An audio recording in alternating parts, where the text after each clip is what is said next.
Good evening, everyone. How are you doing this evening? My name's Dale Parrish. I'm the state director for Convention of States here in Indiana. And my co-host this evening is Mr. Ken Kashuba. Hi, Ken. Hello, Dale. How are you?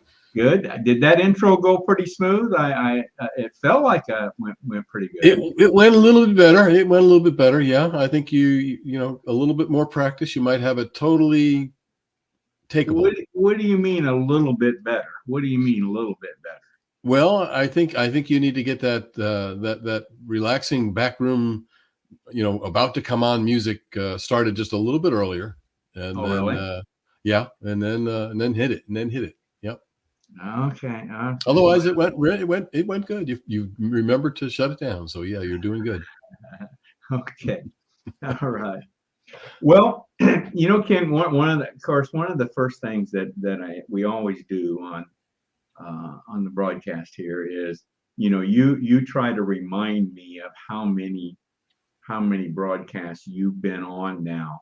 Right. Since we brought you on as co-host. I think we're up, what, 5 or 6 or something like that. Yeah, I always want to help you with your math, Dale, but it's actually 16 now. So 16, bro. Are you kidding me? 16.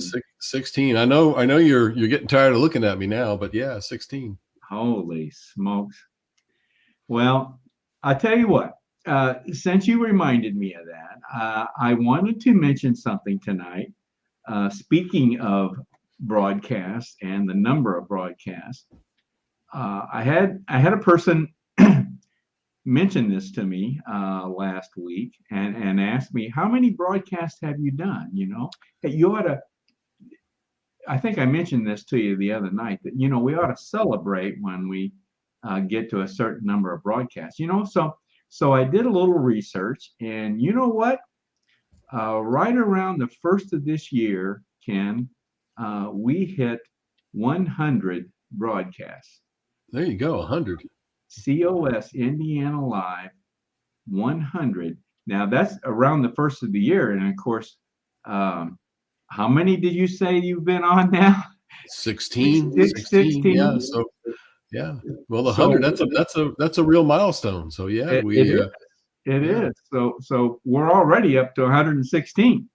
So we've got to remember to celebrate those milestones as we hit the numbers. That's right. Certainly when we get to 200, but maybe even 150. But 100 broadcasts. That's I was astonished when I researched that and came up with that number. So anyway, you'll have to get some mugs made up or something. We should. There you go. I mentioned, of course, Ken is our co-host this evening, and one of the major responsibilities that Ken has tonight is to kind of monitor our viewer comments and questions, because those are very, very important to us. Mm-hmm. So if you are viewing tonight, either on our Facebook page, Convention of States Indiana, or our YouTube channel, Indiana Patriots for Convention of States, please feel free to submit a question or comment tonight, and we'll do our best to get those on. And hopefully, if Ken's on his toes, he'll put those up as they come in. Right? I might as well start by putting in some of the early birds. I mean, some of these guys have jumped in real early here, so I'll bring up. Okay. Larry Long has just jumped in here real quick just to show his presence. So now that's a new name. That's a new name, I think. I haven't. Larry, you'll have to tell us where you're from and how you found us. We'll look for that update. But welcome. So Larry's a new name we haven't seen before, and of course, an old faithful here is Matthew Zale from Scranton, PA. He's checked in again. So thanks for Matthew joining. Hasn't missed any, and of course, we have some updates on just what we were talking about here a little bit. Our friend Dale. You there, Dale Tipton there? He's mentioning that 100 episodes is a great accomplishment, but then he also had a follow-up comment. Bring on the freebies. So So All that right. gets those that gets us started, and maybe Larry will tell us where he's checking in from. That'd be interesting. Okay. All right. Super. Super. Yes. All right. Well, I wanted to mention this another time. You know, we hit. This has been a little over a week ago, I guess. We hit state number 18 as far as passing the resolution. West Virginia became the 18th state to pass the resolution calling for a convention of states, and we're right on the verge still of South Carolina becoming number 19. Number 19, yeah, And yeah. I think Exciting. we're looking for that to happen. Hopefully, perhaps this week or very soon. But Exactly, yeah. looking for number 19. I think we're going to hit 20. I think we're going to get to 20. I think before we get to the end of the next month or so, I think we could very well hit 20. Yeah. Yeah, there's 2 or 3 other states in play, and Yeah. besides South Carolina. So I think, True. I think it's gonna very, very possible. And Okay. by the way, Larry Long is from Fort Wayne, so he's up there in your neck of the woods. So Really? Oh, welcome, good, welcome, good. Larry. Yeah. Wow, welcome, Larry. Thanks for joining us tonight. Now, also want to mention that if anyone that missed making a comment or a question tonight, or maybe has some thoughts after the broadcast and wants to communicate with us, feel free to send us an email at our email address, raiseyourvoicecos@gmail.com. That's raiseyourvoicecos@gmail.com. So we'll be sure to get your email and respond to you. Now, I want to mention this. This is a new feature that we're going to be offering on our roundtable meeting, which is next Monday. You know, Ken, we're down to always the fourth Monday of every month. We devote to a roundtable format, and that's going to be coming up next Monday. And we're going to offer a viewer call-in feature, and that call-in number is right there on your screen, 317-426-8689. And that's not available now, so that's only on the roundtable broadcast coming up next Monday, the 28th. 317-426-8689. So you might want to jot that down so that you remember that feature. And of course, we'll be making this available to everyone on the roundtable meeting. So, well, tonight we are still using the theme of what action can I take in Convention of States. And tonight we are going to bring on our young lady we call our super volunteer, Debbie Stewart. And Debbie is going to be talking to us tonight about self-governance. Of course, this is something we've been talking about. It's all part of Convention of States. It's a major part of Convention of States. Self-governance, activism, all interchangeable. And so we thought we would, and we've been talking about this, Ken, since the beginning of the year, haven't we? I mean, Yeah. It's been an important flavor of the show. I mean, everybody seems to understand how important self-governance is and how it relates with Convention of States. So, yeah.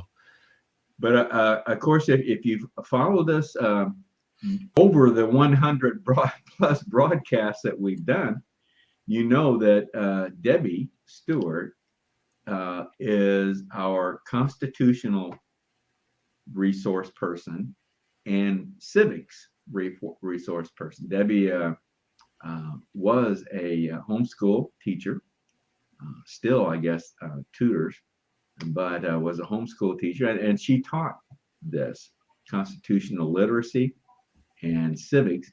So we rely on her to give us a little structure, maybe some background, some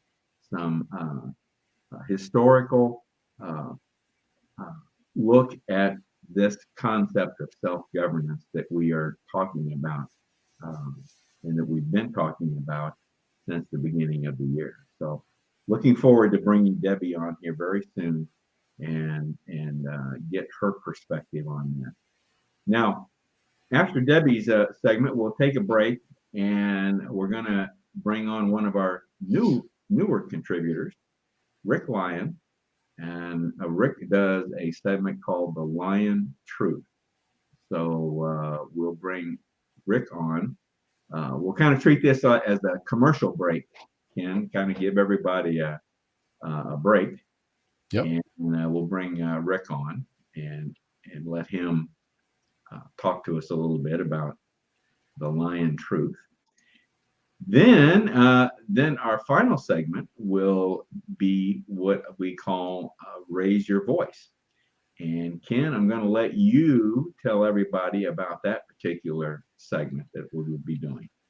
Well, most people that have joined in before now will be familiar looking at this familiar QR code that we put up. Our Raise Your Voice segment is basically your turn to get involved with a little bit of a polling and in some instances quiz type program that we run, and everybody finds it great to be able to participate. And as we have suggested in the past, that we use the comments and the responses from the Slido to give us material that we put in the hopper for future roundtable conversations. So this is the opportunity for our viewers to get involved and let us know what they'd like. So that QR code, if you want to snap that now with your smartphone, you'll be all ready to go when the segment starts. It'll also be shown at the time of the segment, but if you're on a desktop or a tablet and you want to join in, you can also do slido.com and put in the number 658-529. So the QR code is up there for you, and we'll go ahead and bring that back up when that segment arrives. And just once again, just to mention that the responses we get on these polling questions drives the content of our roundtable meeting. Right. Which will be coming up on the 28th. So they're very important. So hope everyone wants to participate.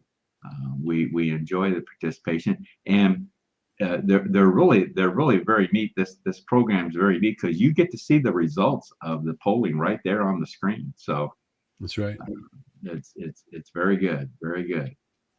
Well, okay, let's get going, Ken. And once again, we're talking about what action can I take by joining Convention of States. So we're going to talk about, of course, we're talking about self-governance, activism. It's kind of the same thing. So let's bring on our guest this evening. We call her the super volunteer, Debbie Stewart. Hello, Debbie. Hi, Dale. Hi, Ken. Hi, Debbie. How you guys doing? Doing fine. Doing better fine. Now that Debbie's arrived. Better now that Debbie's arrived.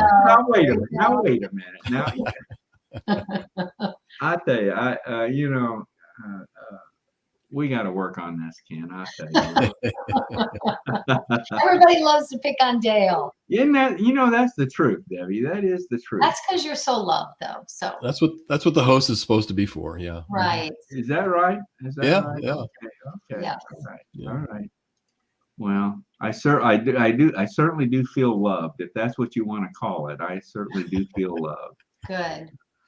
Well, Debbie, we want to talk about self-governance / activism. Kind of go hand in hand, really. And thought we would bring you on and and you give us some, historical perspective, I guess, because this is not a new term, right? This is not a new concept by any means. So you want to start it off here and Ken and I will be peppering you with some questions, I'm sure, as we go along here. Yeah, absolutely. We'll make this a great conversation. But I thought it'd be interesting to compare the attitude of maybe the last 50 or 60 years in our country, and even prior to the last year or two, because I feel like a lot of people are starting to step up and get involved. So we have seen a surge in that. But if we take our modern day kind of attitude about our country and patriotism and our documents and just getting involved in our government, we compare that ideology with the one when the founding fathers were around and we're writing the documents and fighting the American Revolution. I feel like we're just eons away from each other. And that whole self-governance, it's in a lot of our documents, but I don't think we talk about it much. And I don't think it's a subject in school that's talked about much. And, I don't know, maybe out in the community, it is in the last year or so. It's definitely coming out. I of course, we've known for a long time that government and many of these concepts that we're dealing with today aren't taught in schools any longer. And I just wonder, that has got to have played into, the lack of self-governance that we've experienced over the years. Yeah. Boy, when back in the day, when I went to school, of course, no, I didn't ride a horse or anything to school. I didn't. What? Yeah. You walked 2 miles in the snow with no shoes, right? Though. Always, yeah. Well, that's true. I did, yes. Yeah, But okay.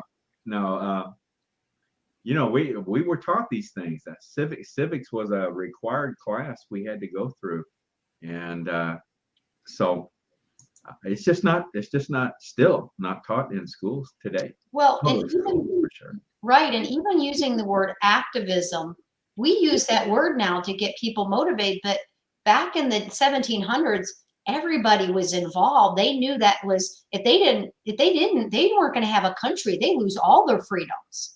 They're going to be taken over by the British and by England and by the tyrant kings and things like that. And they came from the background, like James II. He persecuted the Protestants over there. He took away their guns. He took away their, the weapons they had.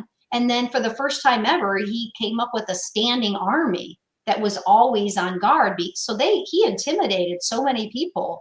So by the time they came over here, they were like, okay, we're going to come up with our own government and we're going to work through it. And when the Pilgrims came over in 1620, the first thing they did before they stepped foot on the ground is they wrote out the Mayflower Compact. And it was all about how will we govern?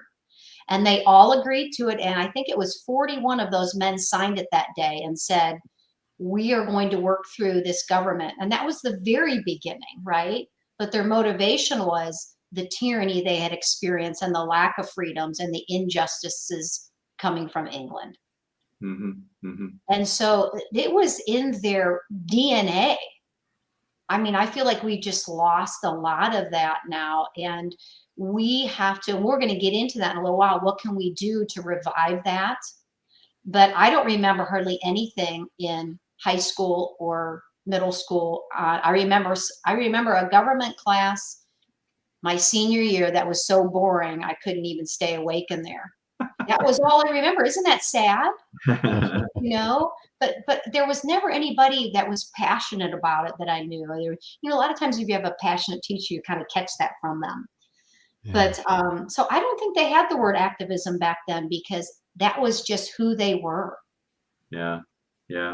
The experience that they had gone through drove them to the what we now know as activism. So would you say that we're just experiencing the tip of that here? And do you feel like people are finally starting to realize a little bit what tyranny might look like and feel like?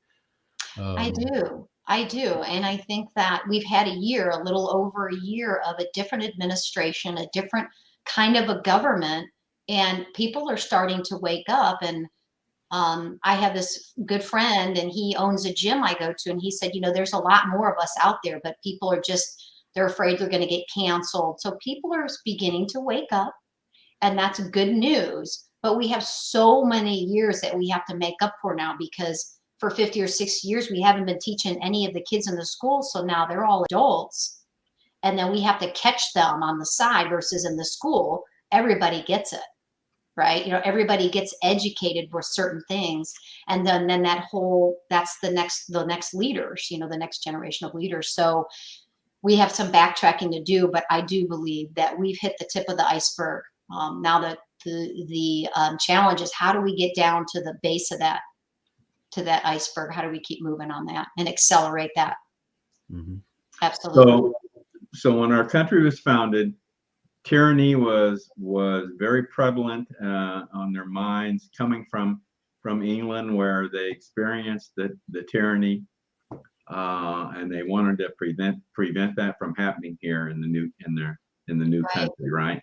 And even the clergy, you've heard of like the Black Robe Regiment. The clergy was very involved, and the churches were very involved, to the effect that by the time the Declaration was written, the clergy here in America had already covered all the points in all their sermons. So the people had already heard it.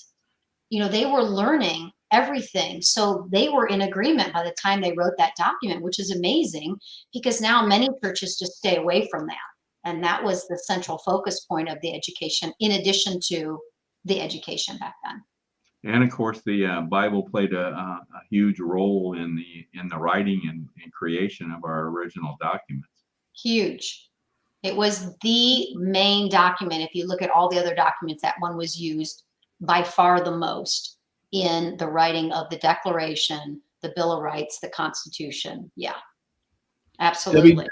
Debbie, do you think, based on the morality or lack of morality that we see today, do you think that there's, if we were to compare the two times, I mean, obviously they went through a lot in order to form those opinions before they came over, but what we're seeing today, the morality issues and the lack of, and just the total disbandment of God in our culture, do you think our challenge is, I mean, if you were to do a comparison, do you think our challenge is greater than what they faced nowadays? Well, I do, in a different way, in the fact that we are not going to be able to restore the value of our documents and what our country stood for without the morality piece. So communism, which is, many are trying to push that now, and socialism, they take God out of the equation.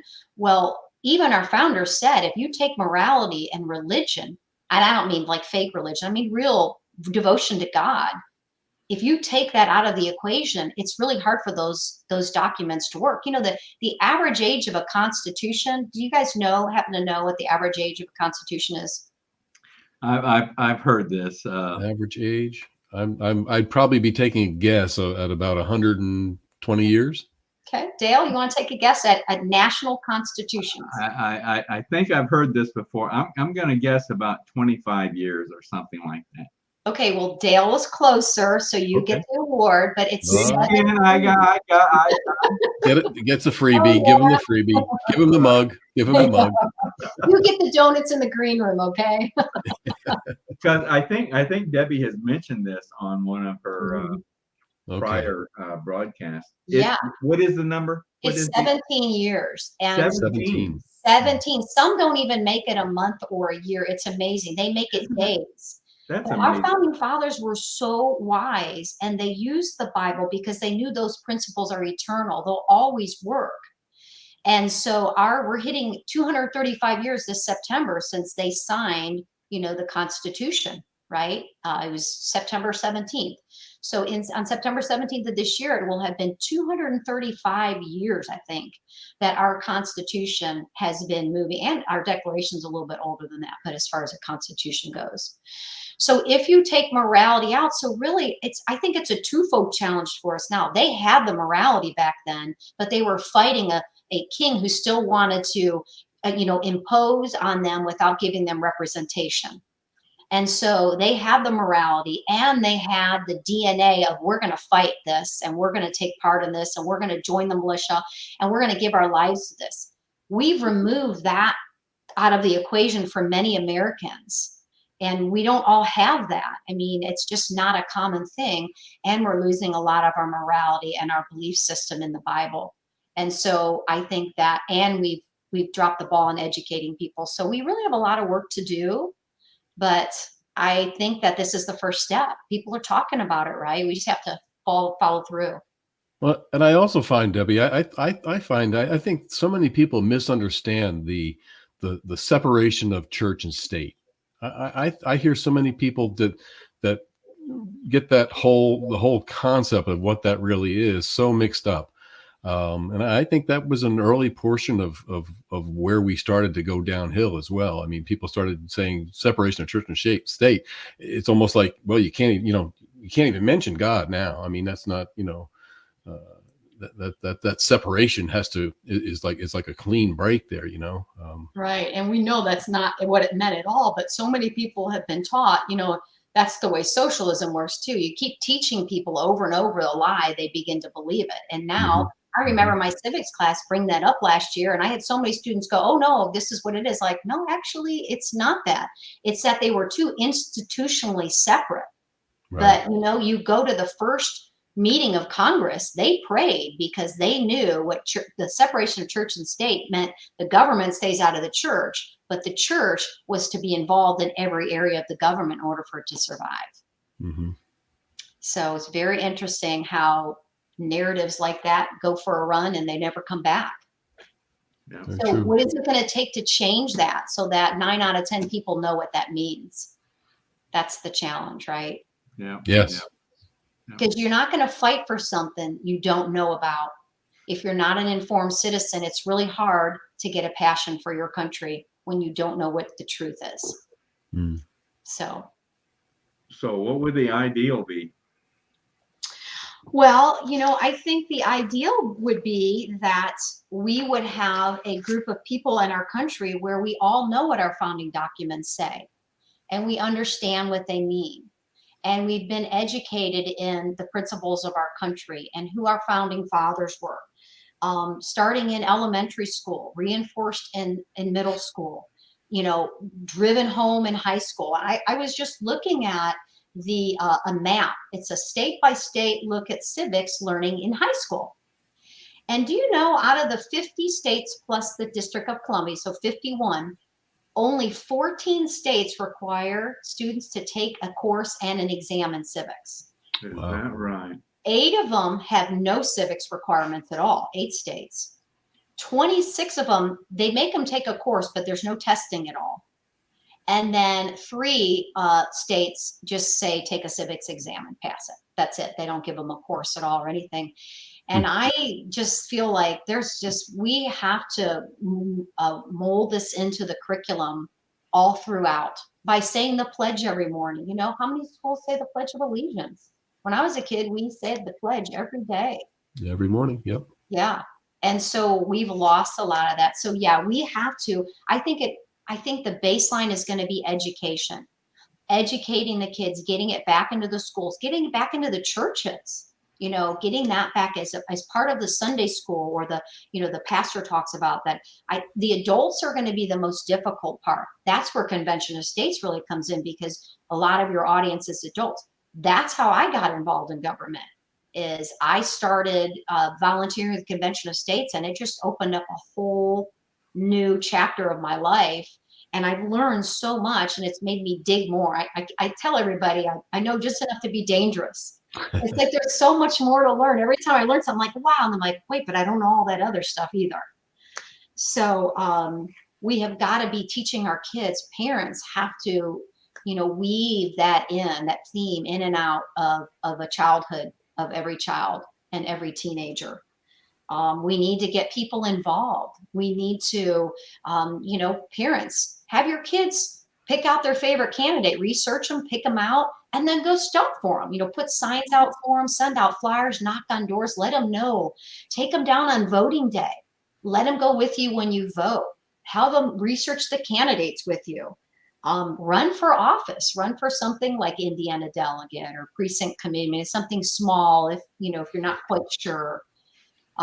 Or get on board with the candidate that you like and start helping them. That's a great way to get involved.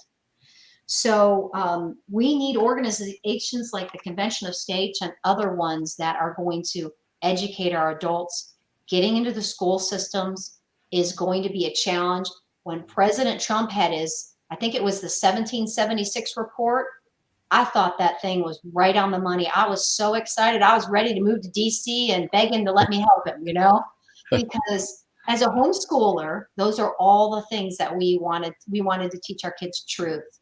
What kind of country are we if we are all believing lies? And we don't really know what happened and how it happened and why. Yeah. You're talking about, how do we close the gap here?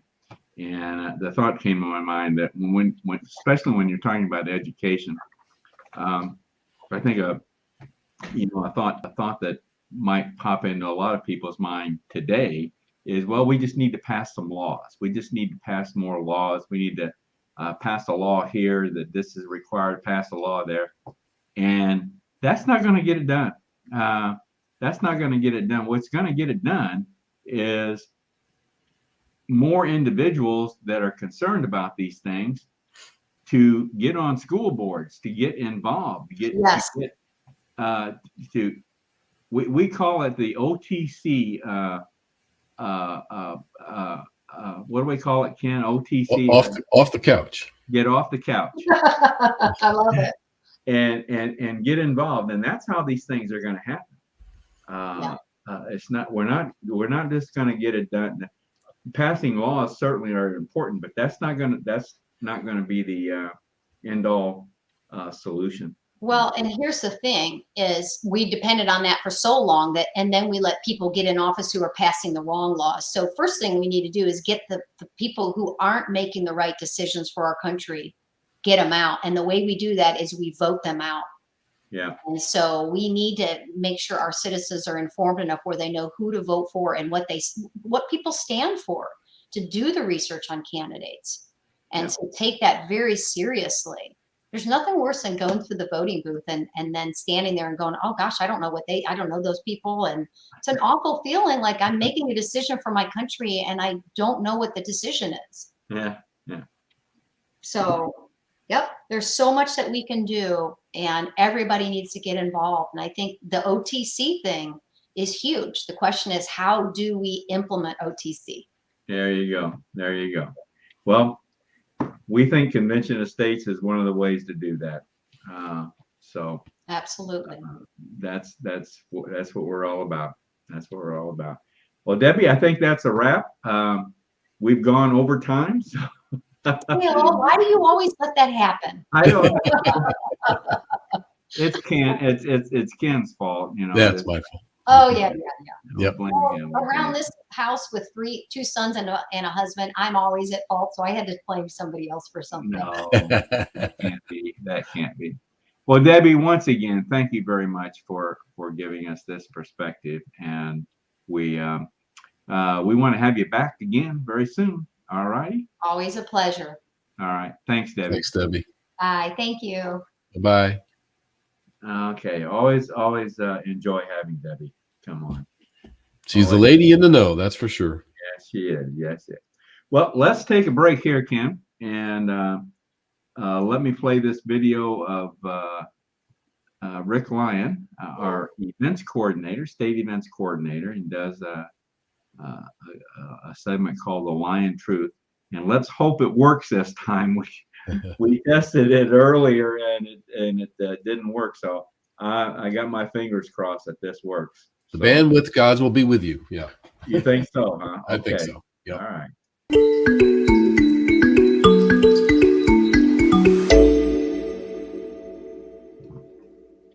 Hello, everyone. My name is Rick Lyon. Governments, being material organizations, often find it necessary to use physical force in the enforcement of their laws and for the maintenance of civil order. In the spiritual kingdom of heaven, true believers and people of faith recognize all other people as children of God and will not resort to the use of physical force against their spiritual brothers and sisters. The difference in methods of religionists and the secular government are many, but there is nothing incompatible between citizenship in the spiritual kingdom and citizenship in civil government. Whether we are believers or activists, we are in fact citizens of both. It is the spiritual believer's duty to render to Caesar the things which are Caesar's, and to God the things which are God's. And there is no disagreement between these two requirements, unless a Caesar demands that spiritual worship intended for God to be given to him. Religion, in its role of advancing civilization by encouraging us to be better individuals, should assist us in becoming ideal citizens of the earthly kingdoms, since brotherhood and service are the cornerstones of the gospel of the spiritual kingdom. The love desire of the spiritual kingdom is an effective destroyer of the hate urge of the unbelieving and material-minded citizens of earthly kingdoms. The hope of a better nation or a better world depends upon the progress and enlightenment of the individual, both intellectual and spiritual. We are indeed citizens of earthly kingdoms and civil governments, and we should be good citizens, better citizens, because we are spirit-born children of God and citizens of the heavenly kingdom. As faith-enlightened and spiritually free citizens of the kingdom of heaven, we have a double responsibility of duty to man and duty to God. But there is also a third and sacred obligation, service to the brotherhood of all God-knowing believers. Our sincere and loving service to others is the mighty social lever needed to uplift those in darkness or those suffering the trials and tribulations of life. And it is our spiritual nature that is the power multiplying fulcrum of social advancement. The attitude of unselfish service to man and intelligent worship of God should make all kingdom believers better citizens of our civic communities, while honest citizenship and sincere devotion to one's civic duty should help to make such a citizen more open to the spiritual call of citizenship and service in the heavenly kingdom. Religious believers are no more valued than non-religionists in the work of social reconstruction, except that their religion gives them a greater foresight and social wisdom that comes from a sincere desire to love God and to love every person as a spiritual brother or sister and a child of God. In my faith, that means to love one another as Jesus loves us. When a kingdom believer is called upon to serve the civil government, let them render such service as a moral citizen of such government. Such a believer should display in their civil service all of the extraordinary traits of spiritual citizenship that result from the enhanced spiritual enlightenment and the empowering association of the mind with the indwelling spirit of God. The status of any civilization is revealed by the quality and the moral status of its citizens who voluntarily accept the responsibilities of government service. Political service should be considered the highest level of service by people of any nation, state, or locality. The greatest ambition of our wisest and noblest citizens should be to serve in some position of government, while as religious leaders, as ambassadors of the spiritual kingdom, we shall receive our rewards in heaven. And that is the Lyon truth. Thank you.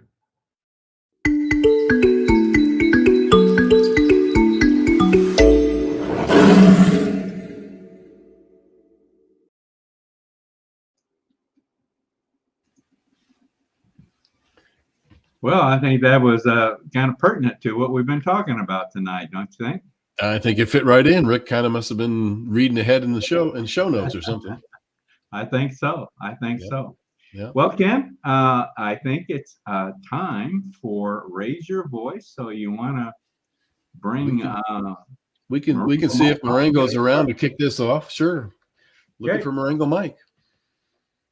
Features you. Scan the code and join the fun. It's your turn to be heard.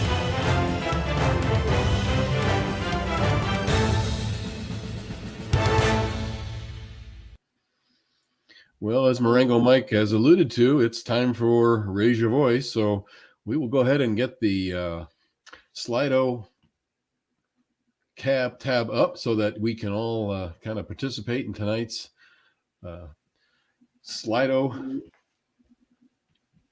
questionnaires. And you've got your smartphone out. That's the best and easiest way to do it. You could just scan that QR code on the screen and you can jump right into the program and be ready to answer the questions. And we'll give you a few seconds here to get that taken care of. And if not, jump into slido.com on your computer or tablet and put in the code 658529, and that'll get you to tonight's broadcast of the polls for Indiana Live. So with that, we'll go ahead. It'll remain on the side screen there. So don't fret. If we jump to the first questions, you can always scan that code continually throughout the broadcast. Our first question tonight is basically, what can COS do to help you make a difference in your community? Now, this isn't a multiple choice. This is something that you might suggest, or comments that you have concerning what can COS do to help you make a difference in your community. Do you feel there's anything that we can do to help you as we activate people into activism? You've heard of plenty of broadcasts by our community and by our broadcasts of COS Indiana Live that we have a number of volunteer positions you can do. We have also talked about many of the things you can do in your own community. But if there's ways that we can help you, go ahead and put them in there. We'd love to take your suggestions or questions, comments, whatever it might be, that if you've got questions about how we can help, put them up, and we'll go ahead and be glad to answer those. And if you need to think about that a little while and do it a little later on, either in the program tonight or anytime tomorrow or Wednesday, you can go to our Raise Your Voice COS Gmail account and basically contact us that way too. Looks like there we go. We're getting one comment here. Get the states around us to pass the resolution. So that is something that we at Convention of States, as a past state, are constantly active with. We're constantly trying to help those states around us to pass the resolution. Teach people how to influence and participate in government. Another good one that we have a lot of educational courses. We have Convention of States COS University. We have a number of courses that you can take to help people learn how to interact with their government, participate in their government. So a couple of good comments popping up there, and got another one. Let's see. Use the COS Telepatriot tool to encourage voting or other participation in the process. We've talked about that as well, the COS Telepatriot tool. It's a great tool that we have to help the people in other states get to the voting polls, and encourage them to learn more about Convention of States so that we can get those things passed. So we've had a couple of good comments on that question. Thank you everybody for participating in that area. We'll go ahead and pull up question number 2 is, would you agree that for decades, Indiana's state and local governments have been growing increasingly dependent on grant and subsidy funding from the federal government? Is that something Indiana has become a little bit too dependent on? Oh, wow. We're jumping right off here to a 100% yes. Let's see if we have anybody that disagrees with that. But certainly our fiscal spending here in Indiana and federal wise is something we got to keep an eye on. But are we as a state, are we becoming a little too dependent on government subsidies and federal grants and things that the federal government provides at this point? So right now we've got 100% yes on that one. So we'll go to our third question of the night. And this one is a little bit more of a quiz. So maybe you can jump in here, and I'll remind you early on this one, no Googling. How many zeros are in a trillion? 9, 12, 16? What do we know? Anybody got an idea there? How many zeros are in a trillion? I'd like many of my representatives in Congress to know this answer right off the top of their head. So that's the question of the quiz of the night. And we got 100% right now going for 12. And we'll give this a little time, see if anybody else has any other question. Hopefully you haven't Googled it or ask Siri or Alexa. Maybe even Alexa doesn't know this question. I don't know.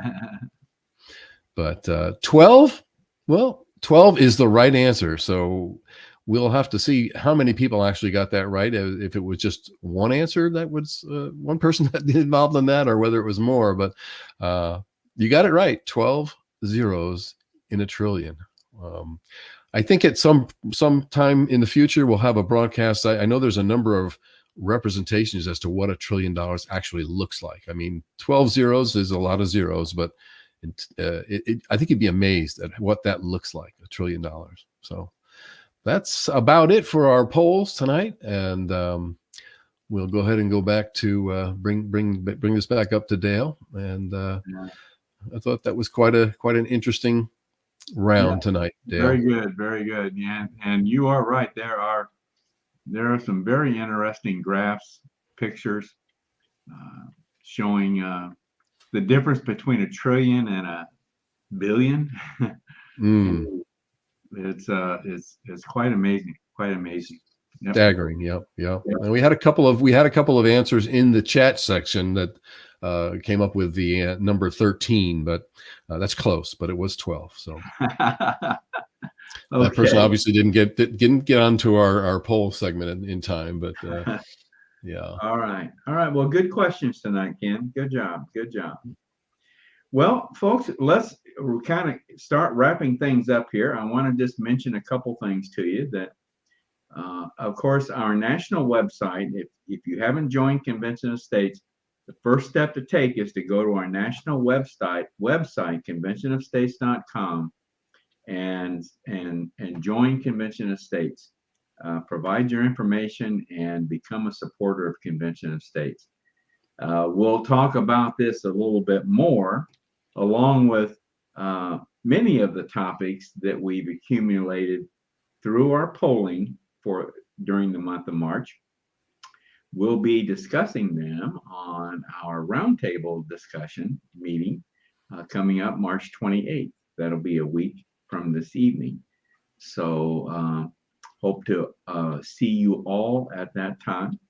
And I do want to mention the concept that we mentioned while we were talking to Debbie, the OTC, off the couch concept, that so many of us that are now part of Convention of States, we suffered. We were doing this and came to the point of deciding to get off the couch.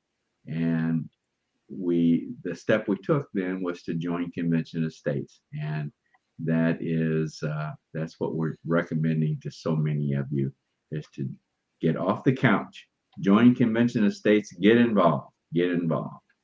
Well, Ken, I want to wrap things up with a little Maringo Mike from Maringo Mike's Corner, and I just think that this is good. You know how Maringo Mike likes to get into the swamp. That's something that he really has a thing for, is cleaning out the swamp.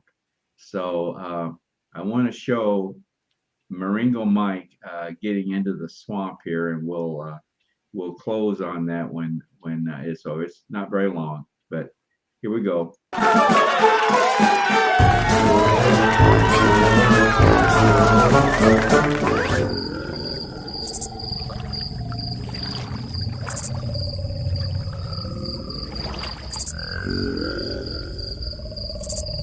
Maringo Mike here. Have you noticed more and more Americans are waking up to how deep the swamp really is? The curtain's been pulled back, and it's become evident there's a lot more work that has to be done. So, who are you gonna call to finish the job? Convention of States!